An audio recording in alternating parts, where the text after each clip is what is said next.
เจ้าหน้าที่ของญี่ปุ่นจับชายต้องสงสัยบริหารเว็บไซต์ที่ให้บริการเรื่องของเพศสัมพันธ์กับเด็กโดยมีเป้าหมายอยู่ที่สปป.ลาว Time to share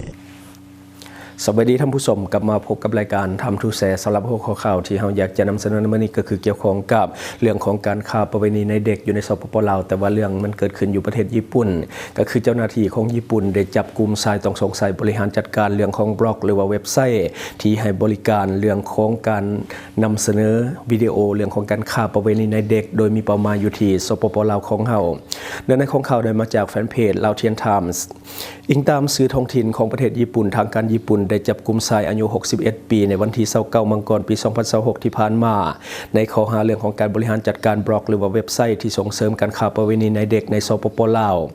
ตำรวจโตเกียวได้กักตัวเท่าฮิโรชิคิดะพนักงานเฮ็ดเวียกนอกเวลาหรือว่าพาร์ทไทม์จากแขวงโอซาก้าในข้อหาให้ข้อมูลเท็จในการเซิร์ฟเวอร์อินเทอร์เน็ตหรือว่าอินเทอร์เน็ตเซิร์ฟเวอร์เมื่อเดือนตุลาปี 2022 ที่ผ่านมาพนักงานสืบสวนสงสัยว่าเซิร์ฟเวอร์ดังกล่าวได้เปิดใช้บล็อกที่ว่ามีเนื้อหาเป็นตัวหนังสือและรูปภาพที่สื่อถึงการค้าประเวณีในเด็กในลาวโดยมีการเชื่อมต่อหรือว่าลิงก์ไปยังเว็บไซต์ที่ต้องจ่ายเงินเข้าเบิ่งซึ่งเชื่อว่าเป็นบ่อนสร้างรายได้เท่าคิดะได้ปฏิเสธข้อกล่าวหาโดยอ้างว่าเราเพียงแต่แบ่งปันที่อยู่ให้กับคนที่รู้จักอยู่บาร์แห่งหนึ่งอยู่ในสปป.ลาวเท่านั้นทั้งยังได้ก็ตามตำรวจพบรูปภาพที่กงกันในคอมพิวเตอร์และแกสมาร์ทโฟนของลาวในระหว่างการกวดค้นเฮือนเมื่อเดือนมีนาปี 2025 ที่ผ่านมาบัญชีธนาคารของลาวแสดงให้เห็นว่ามีเงินฝากรวมทั้งหมดแม่น 550,000 เยนหรือว่าประมาณ 3,575 ดอลลาร์สหรัฐซึ่งสงสัยว่าเป็นรายได้จากบล็อกดังกล่าวหรือว่าเว็บไซต์ดังกล่าวบันทึกการเดินทางลาวบุวาเทาคิดะได้เดินทางมาที่สปป.ลาวทั้งหมด17 ครั้งโดยวันที่ในรูปภาพแมนกงกับประวัติการเดินทางของลาวการจับกุมครั้งนี้แมนส่วนหนึ่งของแผนการบังคับใส่กฎหมายที่กว้างขึ้นของกฎหมายว่าด้วยการห้ามการค้าประเวณีในเด็กและก็สื่อลามกของญี่ปุ่นซึ่งมีผลบังคับใส่กับพลเมืองญี่ปุ่นถึงแม้ว่าจะอยู่นอกประเทศก็ตามในเดือนสิงหาคมปี 2025 ตำรวจญี่ปุ่นได้จับกุมชายชาวญี่ปุ่น2 คนในข้อหาผลิตสื่อลามกกับเด็กที่เกี่ยวข้องกับเด็กน้อยในลาวและก็ประเทศเมียนมาความกังวลเกี่ยวกับการแสวงหาผลประโยชน์จากเด็กในระดับชาติแม้นความเอาหลายกว่าเพียงแต่คนสัญชาติญี่ปุ่นเมื่อเดือนพฤศจิกายนที่ผ่านมาองค์การ Expat Korea ของเกาหลีใต้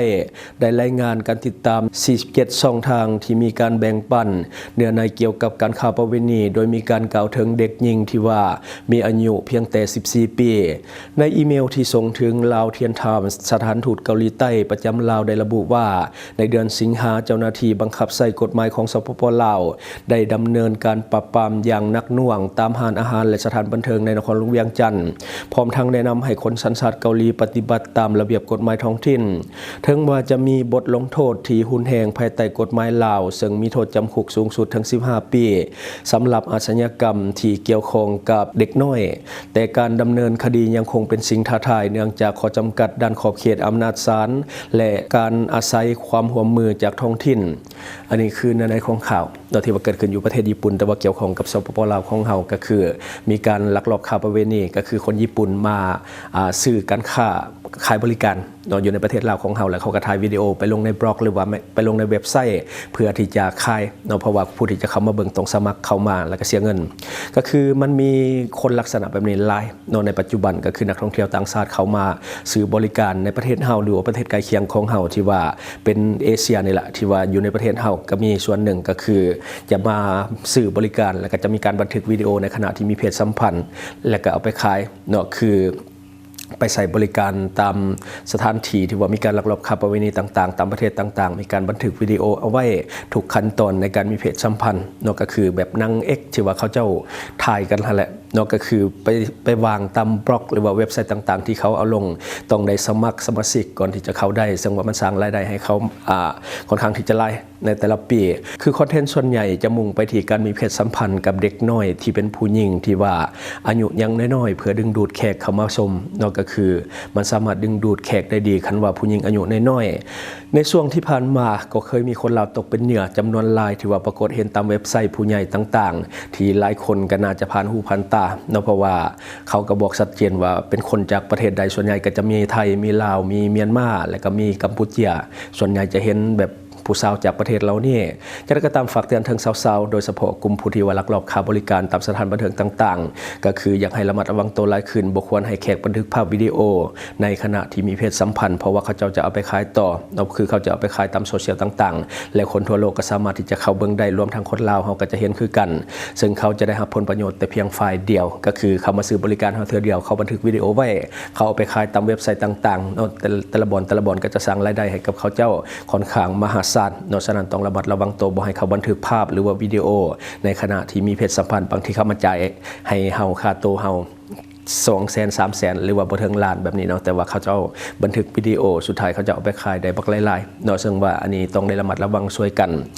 ทั้งหมดก็คือสิ่งที่เราเก็บมาเล่าสู่ฟังหวังว่าท่านจะได้รับสาระดีๆสำหรับท่านที่ว่าเบิ่งรายการเฮาอยู่คิดเห็นจะได้กับสิ่งที่ว่านำเสนอไปก็อย่าลืมฝากไว้ภายใต้คอมเมนต์ของเฮาและข้าพเจ้าจะเข้าไปอ่านด้วยตนเองขอบใจ